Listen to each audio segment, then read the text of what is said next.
Akabenje kano kabadde mu tawuni y'Emyanzi ku luguudo oluva Mityana okudda e Mubende. Baasi ya kampuni ya Link namba UAK 17N weekoonye pikipiki ebaddeko abalamazi 3 okukakana ng'omu afudde, abalala 2 ne baddusibwa mu ddwaliro ng'embeera yaabwe mbi. Ku stage y'obunyama emotoka Link we bayingiridde, omukyala n'ayingira mu motoka mu Link ne piki wakati, era ye tumulefe tuddusize n'abalwadde mu ddwaliro y'omukyala ne tumulekamu mu Link tusooka tujja tutaseba n'abakyali abalamu. Afudde Regina Nalubowa ng'ono yabadde avudde mu kigo kya Mirembe Maria ekiri mu ssaza lya Kinda Mityana mu district ey'e Mubende era nga gy'abadde adda. Ne Link eyasa omuliro era omukyala asigadde mu Link wakati. Abala kubaddeko Emmanuel Mugisha ne David Byansi abamenyesa amagulu n'okufuna ebiwundu eby'amaanyi ku mutwe n'embifuba. Oyo mwerabidde awo yagenda bagamba wabba obalaba ennamba nga nkulidde muntu we. Baddusiddwa mu ddwaliro e Mityana abantu gye bakuŋŋaanya omubadde ne bafaatha ab'enjawulo wakati Maziga n'okunyolwa.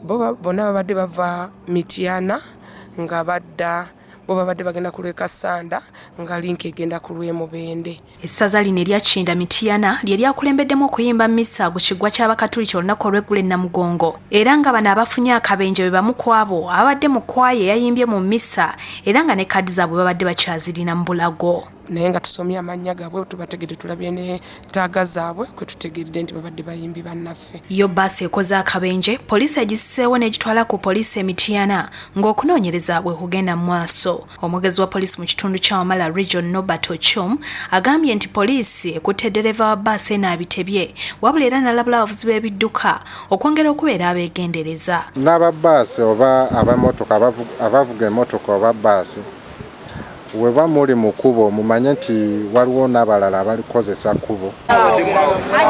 Mu bufu bwe bumu abantu ab'enjawulo bawonye okufiira mu kabenje Maya lukululana namba UAH 553F ebadde ku misinde egyayiriyiri ng'eva e Kampala okudda e Masaka bwe yeekanze emmotoka ezibadde mu luseregende nga ziva e Masaka okudda e Kampala, olwo omugoba waayo mu kugezaako okugisiba n'emulemerera kwe kwagala okugiwugula agizza ebbali ng'eno gyetomeredde ebyuma ebibeera amabbali g'ekkubo n'egwa mu kiwonko. This man really is a professional driver. Actually, if he was not to pass and if he was not to dodge this kind of traffic jam on the road, definitely many people are going to lose their life. Kati mukutye nnyo. And they have come to us. Lukululana eno ekutuseemu ebitundu 2 buli kimu ne kidde ewaakyo. Ebaddemu abantu 3 abasimattusa akabenje ng'omu ku bo atunnyonnyodde ekiviiriddeko akabenje kano. Nasalawo nazze ebbali okusinga okumala okuddamu okutegeera ng'eri wano ewummulidde wano. Abantu bakuŋŋanye nga balowooza nti ebaddemu ebyamaguzi nga bwe balabye nga temuli kintu ne batandika okuyomba. Tusaze naawe.